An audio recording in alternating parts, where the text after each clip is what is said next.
அதாவது ஒரு திருமணமான தம்பதியர்கள் 5 வருடங்கள் ஆச்சு, 8 வருடங்கள் ஆச்சு, குழந்தைகள் இல்லை. அவங்களுடைய வேதனை எவ்வளவு பெரிய வேதனை. அப்போ ஒருத்தர் இந்த வேதனை புரிந்து கொண்டு ஒருத்தர் வராரு. உங்களுக்கு இத்தனை வருஷமாய் குழந்தைங்க இல்லைன்னு சொல்றீங்க, நான் உங்களுக்கு ஒரு உதவி செய்ய விரும்புறேன், என்ன செய்ய போறீங்க?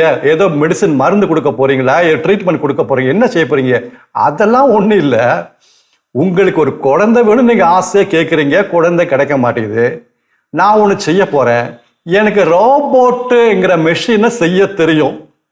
அதற்குரிய படிப்பெல்லாம் நான் படிச்சிருக்கேன். ரோபோட் உங்களுக்கு தெரியும் என்று நினைக்கிறேன். Robot machine. அந்த ரோபோட்டு 2 ரோபோட்டு ஒன்றுக்கு பதிலாக 2 உங்களுக்கு செஞ்சு கொடுக்குறேன். அது எல்லா வேலையும் உங்கள் வீட்டில் செய்யுங்க. வீடை சுத்தம் பண்ணுறதும், சமையல் பாத்திரங்கள்லாம் கழுவுறதும், எல்லாம் நீங்கள் என்னென்ன கட்டளை கொடுக்குறீங்களோ அந்த வேலையெல்லாம் இந்த ரோபோட் செய்யுங்க.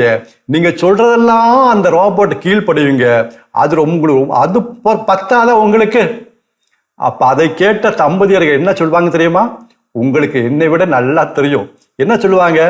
யோ, எங்களுக்கு 2 ரோபோட் என்ன, 20 ரோபோட் நீங்க செஞ்சு கொடுத்தாலும் எங்களுக்கு வேண்டாயா, எங்களுக்கு ஒரு குழந்தைய கூடியா. ரோபோட் 20 என்ன, 200 ரோபோட் கூட எங்களுக்கு தேவையில்லை, ஒரு குழந்தை போதும். அன்பான சகோதர சகோதரிகளே, நம்முடைய வாழ்க்கையிலிருந்து இந்த ஊனியல்பு கடவுள் எடுத்துட்டார்னு வச்சுக்கோங்க. என்னுடைய சொந்த விருப்பத்தை செய்யக்கூடிய தூண்டுதல் கடவுள் வெளியே எடுத்துட்டார்னு வச்சுக்கோங்க. நம்ம எல்லாம் ரோபோட்டா மாறிடுவோம், ஒரு மெஷினா மாறிடுவோம், இயந்திர மனுஷனா மாறிடுவோம்.